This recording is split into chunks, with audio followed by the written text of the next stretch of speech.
Assalamualaikum warahmatullahi wabarakatuh.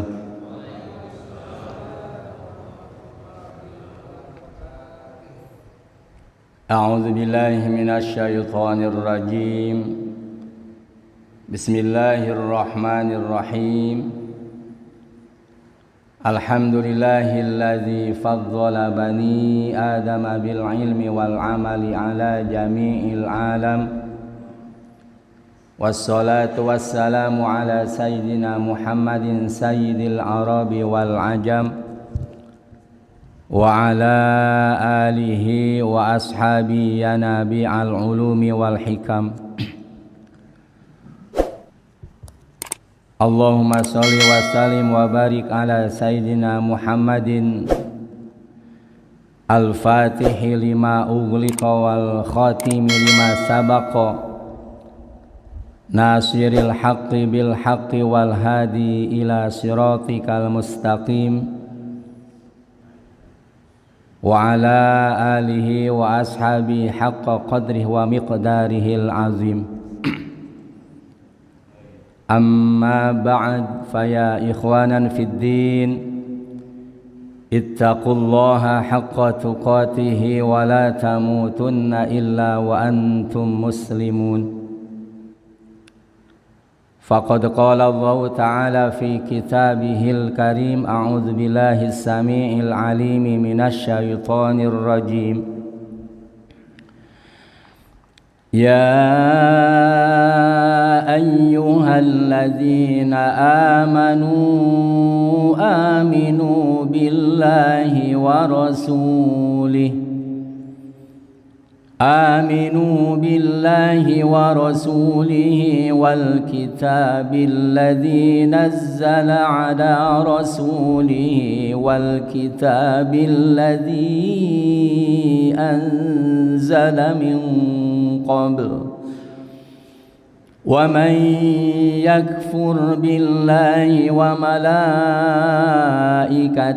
وكتبه ورسله واليوم الآخر فقد ضل ضلالا بعيدا. Hadratil mukarramin wal muhtaramin, segenap jamaah salat subuh dan jamaah pengajian DKM Masjid Al-Fajar yang sama-sama mengharap ridho Allah Subhanahu wa taala. Alhamdulillah wa syukru ala ni'amillah, dalam kesempatan pagi hari ini kita bisa berkumpul di rumahnya Allah dalam rangka melaksanakan salah satu kewajiban kita, yaitu sholat subuh, dan alhamdulillah bisa kita berjamaahkan. Mudah-mudahan sholat subuh kita, baik yang wajib maupun yang sunahnya, termasuk zikir kita, diterima oleh Allah Subhanahu wa ta'ala. Dilanjutkan dengan masih kewajiban kita, yaitu thalabul ilmi, dan tempatnya juga di rumah Allah. Kita niatkan selama kita ada di masjid, niat i'tikaf. Nawaitul i'tikaf ma dumtu fi hadzal masjid sunnatalillahi ta'ala. Juga tarupa rahmat ma'assalam semoga selamanya tercurahkan kepada junjungan kita Nabiullah Muhammad sallallahu alaihi wasallam, juga kepada keluarganya, para sahabatnya, para tabi'in, atba'ut tabi'in. Mudah-mudahan kita ada di dalamnya ila yaumil qiyamah, amin ya rabbal alamin. Untuk mengawali di pengajian pagi hari ini, marilah kita kembalikan hati kita terhadap agama Allah, tali Allah yang harus kita pegang kuat-kuat, gigit dengan gigi geraham, dengan membersihkan hati kita dengan ucapan-ucapan yang baik atau kalimah-kalimah yang baik, yaitu kalimah thayyibah, istighfar, syahadatain dan sigot tasdik dengan penuh kekhusyuan. La ilaha illallah, la mawjuda illallah, la ilaha illallah, la ma'buda illallah, la ilaha illallah, la maqluba illallah, la ilaha illallah, la maqsuda illallah. Bismillahi tawakkalna ala Allah, la hawla wa la quwwata illa billah.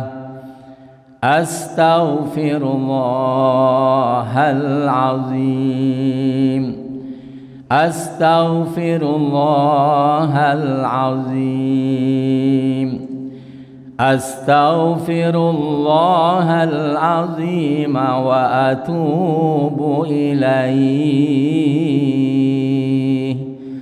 Ashhadu an la ilaha illallah wa ashhadu anna Muhammadar Rasulullah. Amantu billahi wa malaikatihi wa kutubihi wa rusulihi wa bil yaumil akhiri wa bil qadari khairihi wa syarrihi minallahi ta'ala. Raditu billahi rabba wa bil islami dina wa bi Muhammadin nabiyyan wa rasula wa bil Qur'ani imaman wa hukma wa bil mu'minina wal mu'minati ikhwana. Di bulan yang lalu kita membahas tentang rukun Islam yang kelima, yaitu bab haji. Sekarang rukun pasal menjelaskan tentang rukun iman. Kita baca dulu matannya. Kitab itu ada matan, ada syarah, nanti syarahnya. Kita matan dulu.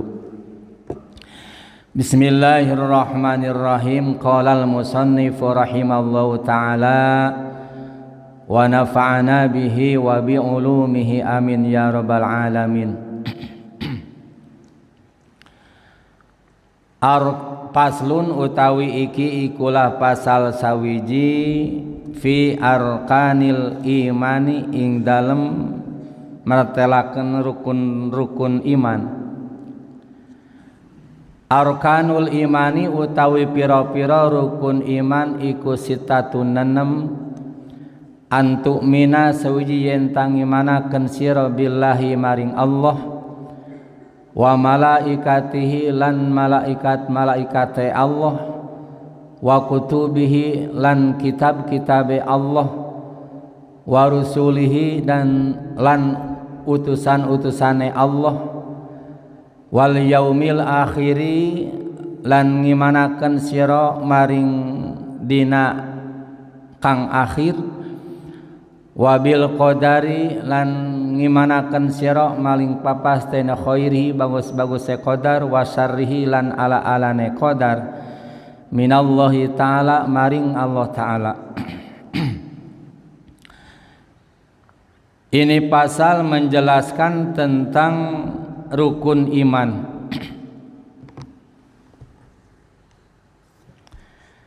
Sebelum kita bahas tentang rukun iman, kita bahas dulu rukun dan iman. Apa yang dinamakan dengan rukun dan apa yang dinamakan dengan iman. Setelah kita tahu satu-satunya rukun dan iman, menurut ilmu sastra atau bilagah disebut tasawur. Paham tentang rukun iman setelah memahami satu persatu, maka kita harus memahami tentang rukun iman, disebutnya tasdik. Yang dinamakan dengan rukun sama dengan fardu, karena selain di bab haji. Masih mengingatkan kalau rukun dan wajib di dalam haji adalah masing-masing. Kalau di luar bab haji, rukun dan fardu itu adalah, atau yang wajib itu adalah itu juga. Redaksi yang beda atau kalimat yang beda tapi tujuannya sama. Yang dinamakan dengan rukun adalah ma wajaba wan qata'a, perkara yang wajib serta putus-putus. Artinya putus-putus di situ sesuai dengan urutannya, dengan tartib. Setelah kita melaksanakan salah satu rukun atau fardu, kemudian melaksanakan rukun yang kedua, ketiga, dan seterusnya.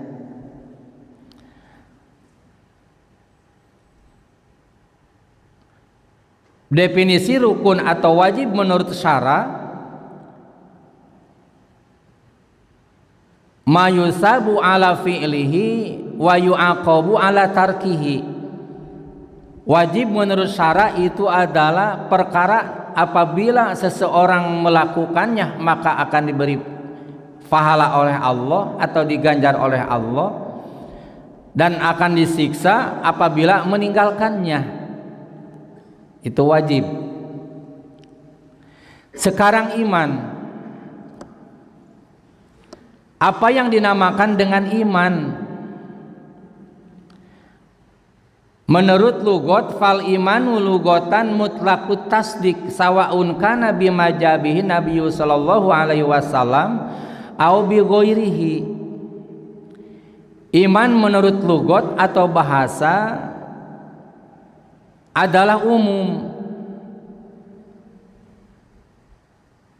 mutlak membenarkannya hati, ima membenarkannya terhadap apa yang telah disampaikan oleh baginda Rasulullah sallallahu alaihi wasallam, atau meyakini selain yang disampaikan oleh baginda Rasulullah. Seseorang membawa berita umpamanya, kemudian menyampaikannya, menceritakannya, kita mempercayainya, itu iman juga menurut lughatnya. Apapun yang kita percaya, dipercayai oleh kita,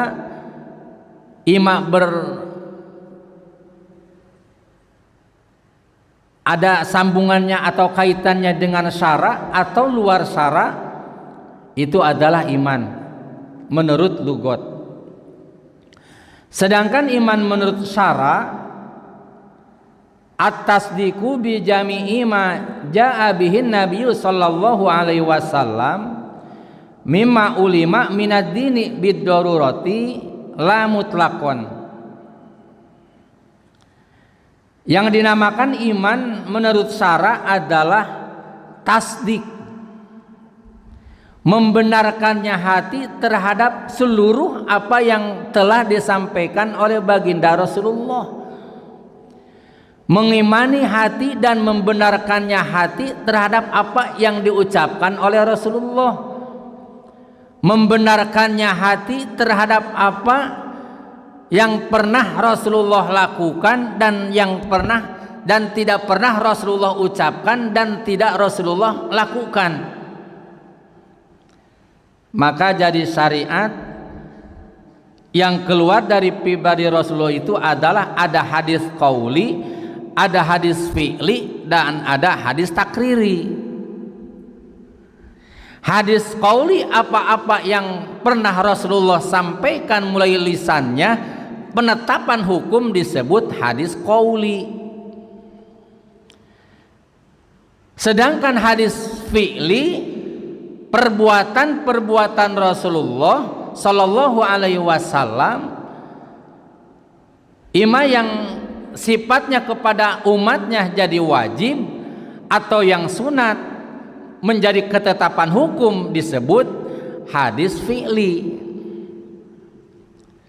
Sedangkan Rasulullah Sallallahu Alaihi Wasallam tidak pernah Rasulullah mengucapkannya, menyampaikannya, dan tidak pernah Rasulullah melakukannya, itu juga jadi ketetapan hukum disebut hadis takriri. Jadi penetapan hukum Rasulullah tidak pernah melakukan, tetapi jadi syariat bagi umatnya. Ada. Berbeda dengan membiarkannya para ulama selain Rasul tidak jadi syariat. Contoh, di suatu tempat ada tempat maksiat, lewatlah seorang ulama besar, lewatlah keturunan Rasulullah, habaib umpamanya, para habaib, para ulama melewati tempat tersebut, kemudian para ulama dan habaib membiarkannya, tidak melarangnya, tidak jadi syariat. Ulama juga membiarkan, maka kita mengikutinya, tidak jadi syariat. Tetapi bagi umatnya selain Rasul disyariatkan untuk amar ma'ruf nahi munkar. Nah, sedangkan membiarkannya Rasulullah Sallallahu Alaihi Wasallam jadi syariat. Contoh, di zaman Rasulullah Sallallahu Alaihi Wasallam, para sahabat menyembelih seekor dob, kayak biawak, tapi bukan biawak. Biawak hukumnya haram, semisil gitu binatangnya itu. Kemudian disembelih oleh para sahabat, kemudian dipasak, kemudian dimakan. Rasulullah mengetahuinya perilaku para sahabat. Bagaimanakah Rasulullah melarang? Tidak. Nah, sehingga jadi ketetapan hukum dalam Islam, apapun yang Rasulullah SAW tidak melakukan dan tidak mengucapkannya, itu adalah menunjukkan itu perkara itu ada halal, boleh. Apakah ada di zaman sekarang hadis takriri yang tidak pernah Rasulullah lakukan tetapi halal? Banyak. Contoh, kita bepergian atau pergi ke warteg umpamanya, yang ada lalap-lalapan, ada poh-pohan, ada yang lainnya, dicantumkan dalam Al-Quran dan Al-Hadis tidak? Tidak. Nah, apabila tidak diceritakan dalam, padahal sudah sempurna Islam itu. Al-yauma akmaltu lakum dinakum wa atmamtu alaikum ni'mati, dalam surah Al-Maidah. Tetapi Rasulullah tidak pernah menceritakannya secara detail. Ada yang perkara yang tidak diceritakan, diantaranya lalap poh-pohan, tidak ada dalam hadis, dalam Al-Quran tidak ada. Bagaimanakah itu? Itu menunjukkan halal, boleh dimakan.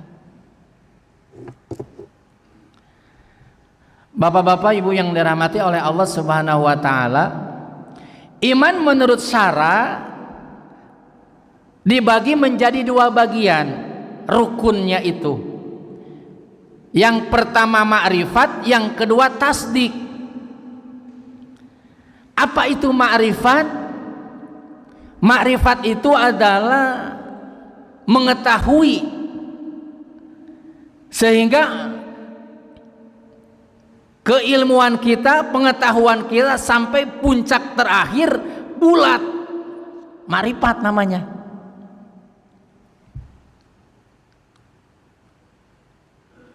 Gambarannya begini, kita lagi kesamaran oleh seseorang wanita umpamanya, ini contoh. Kemudian kita melewati kebun pisang, kemudian datanglah angin, daun pisang ketebak angin tentunya berubah, goyang-goyang. Karena hatinya makrifat, kuat cinta terhadap seseorang yang kesamaran tadi, kelihatannya bukan daun pisang yang memanggil, tetapi yang memanggil itu yang kita samarkan, yang kita cintai itu makrifat. Bisa gitu gak kita? Artinya begini, itu contohnya, ada Allah Kholik, ada makhluk. Allah itu sang Kholik, sang pencipta, masih wallah makhluk. Selain Allah, apapun bentuknya yang diciptakan oleh Allah. Kita diperintahkan oleh Allah harus mentafakuri alam, kemudian kita melihat ciptaan Allah, hati mah kontak batin dengan sang penciptanya, itu makrifat.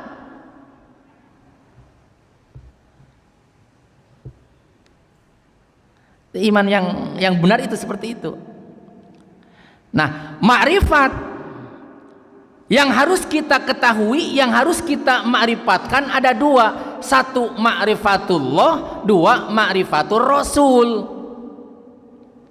Dari situ sumbernya. Ulangi lagi, yang harus kita makrifatkan ada dua. Satu makrifatullah, dua makrifatur Rasul.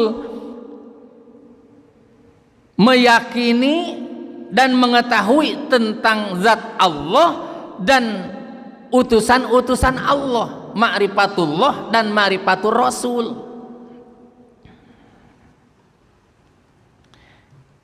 Bagaimana cara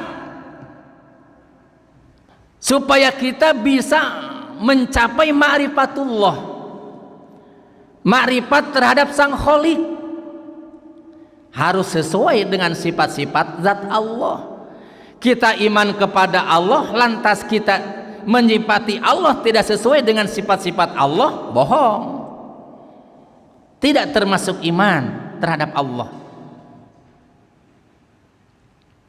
Maka dalam akidah aqidul iman ada 50 sifat yang harus kita marifatkan. Secara garis besarnya sifat-sifat Allah itu adalah sifat uluhiyahnya Allah, sifat rububiyahnya Allah, sifat mulkiyahnya Allah, dan sifat ubudiyahnya Allah. Itu harus yang kita marifatkan. Nah, sifat yang 4 tadi, sifat uluhiyah, rububiyah, mulkiyah, dan sifat ubudiyah terkandung dalam surah Al-Fatihah. Alhamdulillahi Rabbil Alamin. Lillah uluhiyah. Dan jangan uluhiyah itu menggantungkan hati hanya kepada Allah. Uluhiyah. Tidak boleh menggantungkan hati ke selain Allah. Lillah, hanya kepada lillah. Maka digambarkan dalam solat, inna solati wa nusuki wa mahyaya wa mamati lillahi rabbil alamin. Satu uluhiyah. 2 rububiyah dari kalimat rabbil alamin. Hak Allah itu hak rububiyah. Allah itu yang mengurus kita, Allah itu yang mendidik kita. Tidak lepas dari rububiyahnya Allah, tidak lepas dari penjagaannya Allah. Kicep dan kecap, hidup dan kehidupan dan matinya tidak lepas dari rububiyah Allah. Seandainya lepas dari rububiyah Allah, coba Allah memberikan rasa kita di waktu, baik di waktu melek atau di waktu tidur atau tidak tidur, Allah memberi rasa, itu rububiyah Allah.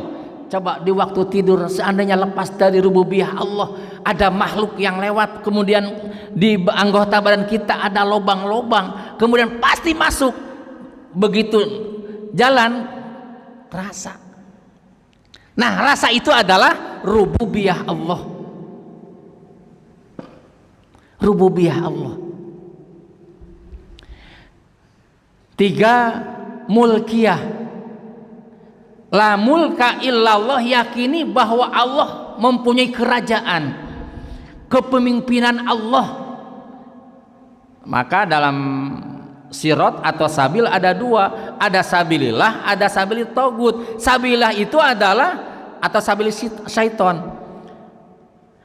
Semua juga mempunyai, kalau organisasi, kepengurusan, kepemimpinan pasti ada perintah dan ada larangan. Artinya yang harus kita taati hanya perintah Allah, yang harus kita jauhi hanya larangan Allah. Itu mempraktekkan kemulkian Allah. Tugas kita adalah di alam dunia menjelmakan mulkiahnya Allah, melestarikan kemulkian Allah, perintah Allah dan larangan Allah. Maka disebut ada kalimat yang lain, amar ma'ruf nahi munkar. Nah, itunya dari mulkiyah Allah. Kemudian yang keempat adalah ubudiyah. Yang harus kita marifatkan itu adalah sifat ubudiyah. Artinya hanya zat Allah lah yang wajib kita sembah. Tidak boleh ada perasaan bahwa ada lagi yang harus kita taati, yang harus kita ibadahi selain Allah. Apabila dalam hati kita ada sedikit seperti itu, keyakinan seperti itu, maka keluarlah dari akidah yang benar, termasuk syirik berarti. Nah, turunlah ayat dalam surah An-Nisa, Allah tidak akan mengampuni dosa syirik, tetapi Allah akan mengampuni dosa selain syirik.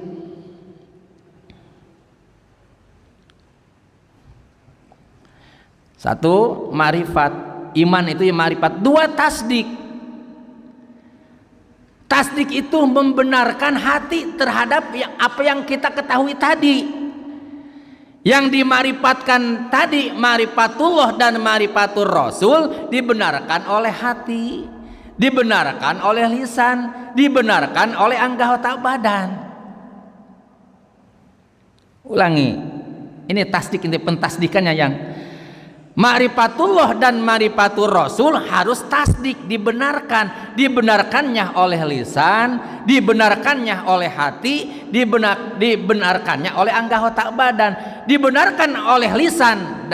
Maka seseorang yang mengikrarkan 2 kalimat syahadat, maka dia termasuk orang yang mukmin. Tuh dampak dari lisan itu. Asyhadu alla ilaha illallah wa asyhadu anna muhammadar rasulullah. Hati membenarkan apa yang diucapkan tadi. Buktinya apa? Ucapan dan lisan itu mengamalkan isi dan kandungan la ilaha illallah muhammadur rasulullah. Maka pantas Rasulullah mengatakan, barang siapa yang mengucapkan kalimat la ilaha illallah termasuk di dalam Muhammadur Rasulullah dengan dasar ikhlas karena Allah, dakhalal jannah, pasti masuk surga. Jangankan dengan didasari dengan ma'rifat dan tasdik, baru saja ketakutan karena takut terbunuh oleh para sahabat, kemudian seorang kafir di waktu itu mengucapkan asyhadu alla ilaha illallah wa asyhadu anna muhammadar rasulullah, tiba-tiba oleh para sahabat dibunuh. Akhirnya Rasulullah SAW marah, hei para sahabat, tidak boleh kamu membunuh orang yang sudah bersyahadat, haram hukumnya. Ya Rasulullah, ini orang ini mengucapkan 2 kalimat syahadat bukan karena iman ya Rasulullah, tapi dia takut mati. Apapun yang terjadi, apakah kamu tahu isi hati dia? Kata Rasulullah. Tidak boleh orang yang mengikrarkan 2 kalimat syahadat walaupun tidak ma'rifat dan tasdik, menurut dunia zahir dia hukum muslim, dia hukum mukmin, haram berarti diganggu kehormatannya, haram diganggu hartanya, haram diganggu diri pribadinya, darahnya, haram hukumnya. Luar biasa kalimat syahadatain itu.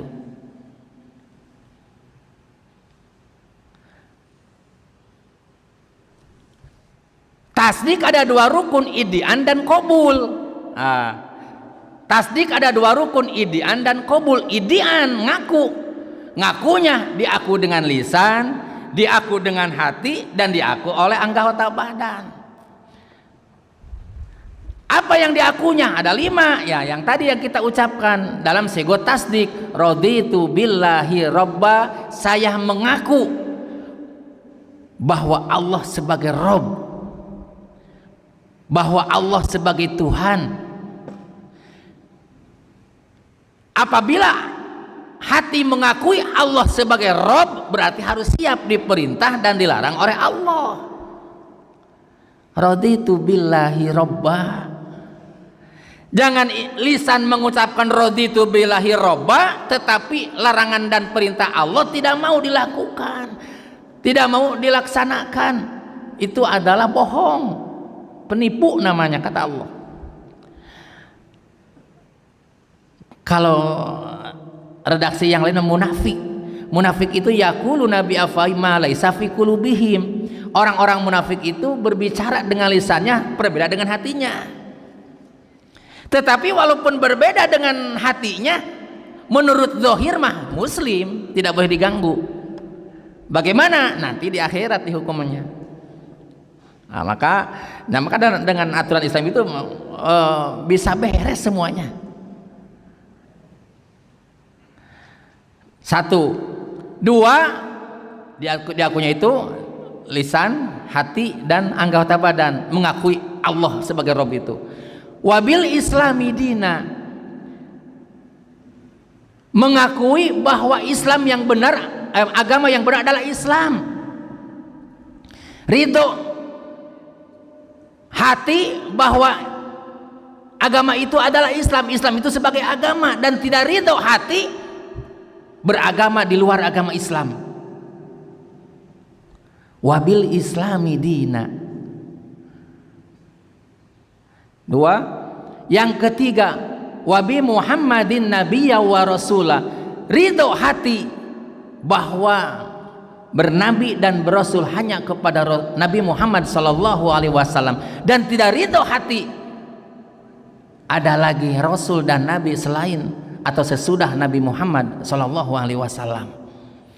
Kalau ridho ya otomatis harus mengikuti Rasulullah sallallahu alaihi wasallam, disebut ittiba. 3, wabil Qur'ani imama wa hukma. Yang keempat, yang diakui oleh lisan, hati, dan anggota badan itu adalah ridho Al-Quran sebagai imam dan sebagai pedoman hidup, sebagai hukum. Tidak ridho berimam ke selain Al-Quran. Kalau Al-Quran sebagai imam, berarti kita sebagai makmumnya, ikutilah petunjuk Al-Quran. Kata Al-Quran ke barat, ikuti, kita ke barat. Al-Quran mengatakan ke timur, ikuti, kita ke timur. Itu berimam, dicontohkan di waktu sholat berjamaah. Wabil Qur'ani imama wa hukma. Dan Al-Quran itu bukan hanya sebatas dibaca dan terus dibaca, tetapi harus mampu dengan wa hukma. Ini contoh yang paling kuat. Jadi pedoman hidup, jadi landasan hidup. Hukum itu landasan. Ridho hati, kalau kita memakai hukum Al-Quran dan tidak ridho hati kita dalam Islam ini memakai aturan di luar aturan Islam, wabil Qur'ani imama wa hukma, harus yakin karena itu untuk penyelamatan iman kita. Yang terakhir, yang kelima, wabil mu'minina wal mu'minati ikhwana. Ridho bersaudara dengan laki-laki yang beriman, ridho hati bersaudara dengan perempuan-perempuan yang beriman, dan tidak ridho hati bersaudara dengan laki-laki atau perempuan-perempuan yang tidak beriman. Aku dengan lisan, aku dengan hati, aku dengan anggota badan. Yang kedua adalah qabul, penerimaan tentang yang 5 tadi. Raditu billahi rabba wa bil islami dina wa bi muhammadin nabiyya wa rasula wa bil qur'ani imama wa hukma wa bil mu'mini wa mu'minati ikhwana. Diterima dengan lapang dada, sehingga turunlah Al-Quran surah Al-Baqarah ayat berapa tuh? Ya ayyuhalladzina amanu dukhulu fis silmi kafah. Terimalah seluruhnya aturan-aturan Allah, aturan-aturan Islam, aturan-aturan Rasulullah, aturan-aturan Al-Quran, dan bagaimana aturan-aturan yang benar, tata cara bersaudara yang benar. Seluruhnya akui dan terima. Bagaimana kalau belum bisa mempraktekannya? Nah, untuk penyelamatan iman kita terima seluruhnya.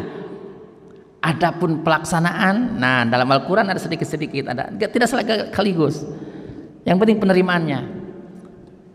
Kata wajangan, muncan bisa ngalakonan tapi hate mah nampanan, rumaos kalelepatan eta qabul sahna iman. Dengan pengkabulan tersebut, apa yang diucapkan oleh lisan, apa yang diimani oleh hati, dan apa yang dilakukan oleh anggota badan, hati seluruhnya menerima yang 5 tadi, sah imannya walaupun belum mampu melaksanakan. Selamat dunia akhirat. Nah, harus bisa gitu kita. Bapak-bapak yang dirahmati oleh Allah Subhanahu wa taala, itu yang dinamakan dengan iman. Sebelum menyampaikan tentang iman kepada Allah itu bagaimana, rukun iman ada 6 semuanya ya. Sekarang martabat iman, marotibul imani khomsatun, tingkatan iman itu ada 5. Awaluha imanun taklidun. Yang pertama tingkatan iman itu adalah iman taklid. Yang iman yang tadi, apa tuh iman taklid? Wahwal jazmu bi qauli ghairi min ghairi aya arifa dalilan. Iman taklid itu adalah al jazmu bi qauli ghairi, kata orang Sunda mah saklek, yakin, kemantapan hati terhadap ucapan pendapat orang lain, tetapi tidak mengetahui tentang dalilnya. Seseorang menyampaikan sesuatu, kemudian kita yakin dengan ucapannya, walaupun kita tidak tahu dalilnya. Nah, itu namanya iman. Kalau ditanya bagaimana argumentasinya, tidak tahu, taklid namanya. Iman taklid itu ikhtilaf. Para ulama itu ada yang mensahkan, ada yang tidak.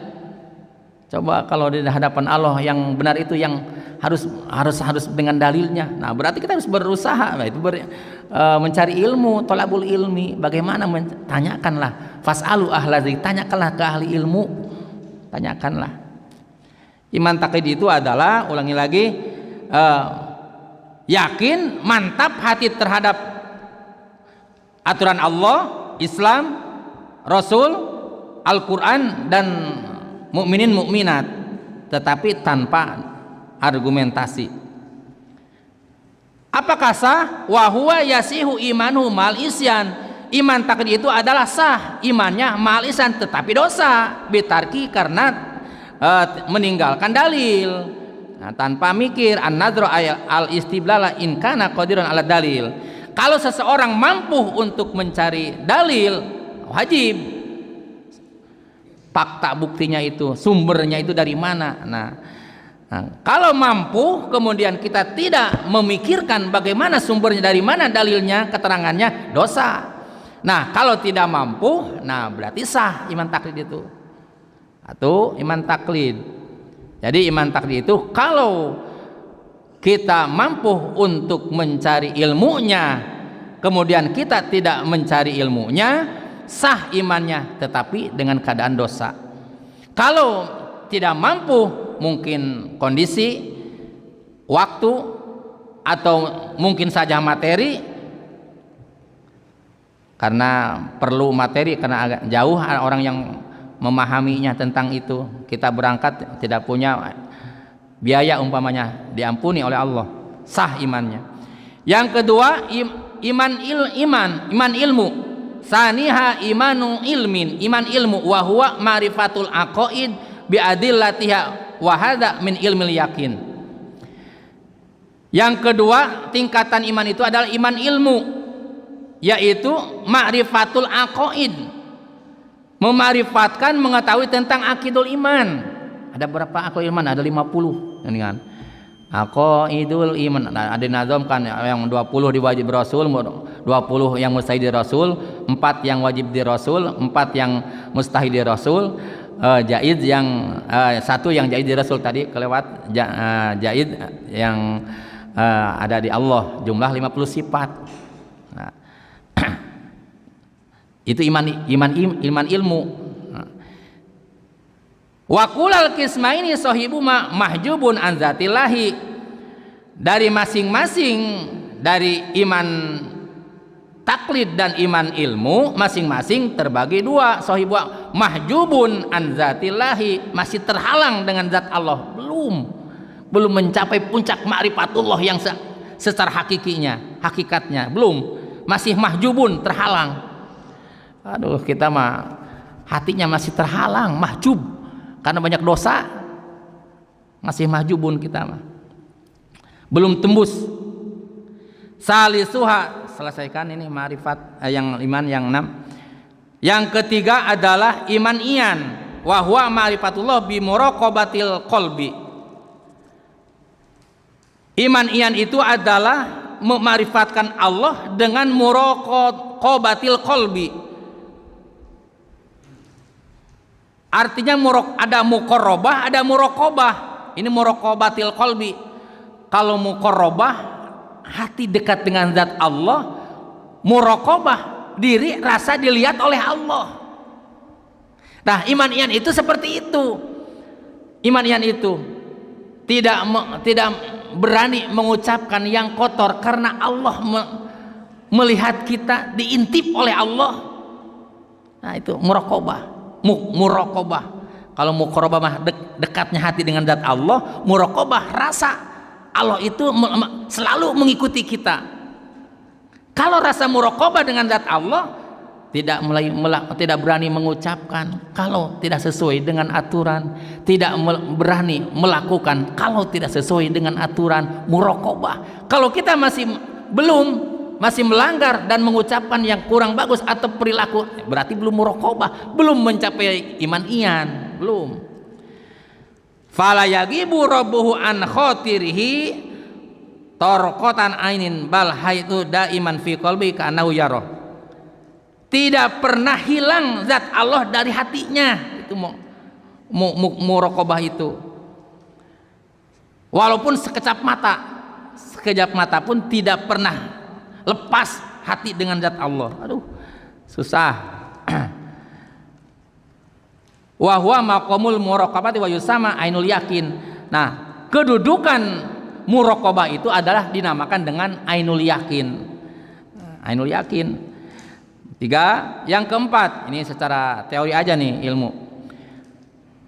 Yang keempat, tingkatan iman itu adalah imanu haq wa huwa ru'yatullahi ta'ala biqalbihi. Iman hak itu adalah melihat zat Allah dengan hatinya, wa huwa makna qaulihim al-arifu yara rabbahu fi kulli syai. Orang yang arif itu, orang yang makrifat itu adalah selalu melihat zat Allah. Allahu akbar. Tapi jangan dipaksakan ini. Iman Yang keempat, iman hak itu belum menyapai. Kalau belum menyapai jangan dipaksain, jangan dipaksakan. Nanti akan timbul mujasimah, kafir mujasimah. Oh Allah itu seperti anu, tidak boleh. Nah, jadi iman hak itu adalah selalu hati melihat zat Allah, melihat maka orang kesana kemari itu umpamanya transmigrasi atau bepergian itu untuk mentapakuri zat Allah, melihat zat Allah langsung. Orang yang beriman yang tinggi mah iman yang tinggi, ilmu yang cukup bagi dia, melihat kekuasaan Allah. Yang dilihat itu bukan ciptaannya, Allahnya. Nah, ini paling tinggi dibanding yang tadi. Arif yara rabbahu fi kulli syai wa huwa maqamul musyahadah. Apa namanya? Iman hak itu adalah termasuk kedudukan yang musyahadah. Wa yusama hakul yakin. Tadi ma'ainul yakin, hakul yakin. Wa sahibu mahjubun anil hawadis. Yang mempunyai musyahadah sudah hakul yakin, maka mahjubun anil hawadis, dia terhalang dari makhluk. Tidak melihat makhluk, tidak. Makhluk tidak ada apa-apanya. Nah, sudah kita tidak, kita masih jauh. Mahjubun, walaupun rajin bahkan sibuk masalah dunia, hatinya tidak kebawa, tetapi yang dilihat adalah akhirat. Harus begitu. Itu yang jadi apa namanya, yang jadi penyelamat di akhirat itu. Sesibuk apapun tidak melihat masalah kerjaannya, yang dilihat adalah akhirat. Jadi akhirat. Tapi sebaliknya, kalau itu mahjubun anil hawadis, terhalang dari makhluk, jangan terhalang anil akhirah. Kita melakukan ibadah dan ibadah sibuk, tetapi hatinya karena dunia. Waduh, itu mahjubun anil akhirah, terhambat, terhijab, terhalang oleh akhirat akhirnya karena memikirkan dunia. Akhirnya jangankan itu, sifatnya akhirat juga jadi dunia. Nah, itu iya, niatnya awas, hati-hati. Jadi amal kita bisa jadi akhirat walaupun kita sebagai seorang kuliah, seorang kuli, seorang yang tukang kuli, jadi akhirat. Tergantung niatnya. Tetapi walaupun rajin baca Al-Qur'an, rajin sholat qiyamul lail, rajin puasa yang sunat umpamanya, tetapi bukan karena Allah yang dilihat, tetapi bahkan akhirat mah terhijab, terhalang, yang dilihat adalah kemanfaatan duniawi, rusak. Tetapi kebalikannya, kita sibuk tentang duniawi, kemudian perintah Allah kita laksanakan, ini masih sebatas zahir saja, diperintah oleh Allah, harus ikhtiar, hati adalah Allah. Wah, hebat eta, musyahadah eta. Wa khamisuha, tingkatan iman yang kelima adalah iman hakikat, wahwal fana'u billah wasakaru bihubihi. Yang kelima iman hakikat, yaitu fana terhadap Allah, wasakaru bihubi, dan mabuk dengan cinta terhadap Allah. Orang yang mabuk bagaimana? Apapun yang ingat dia ceritakan. Nah, orang yang mabuk dengan zat Allah pasti Allah dan selalu itunya, interaksinya dengan zat Allah terus. Fala sadu illa iyah, tidak ada yang disaksikan kecuali zat Allah. Kaman goroko fi bahri walam yaro lahu sahilan. Nah, seperti orang yang tenggelam di lautan, kemudian dia tidak pernah melihat pantai, tidak memikirkan pantai yang indah itu, tidak kelihatan. Orang tenggelam bagaimana? Pengen selamat. Benar, pengen selamat. Renang tidak bisa karena tidak latihan, itu di waktu itu tidak bisa renang. Tenggelam di lautan, bagaimana? Pantai yang ramai, pantai yang indah tidak kelihatan. Apa yang kelihatan? Pengen selamat. Nah, iman hakikat itu seperti itu gambarannya. Terakhir, udah 5-nya. 6, yang keenam, hakikatul hakikat.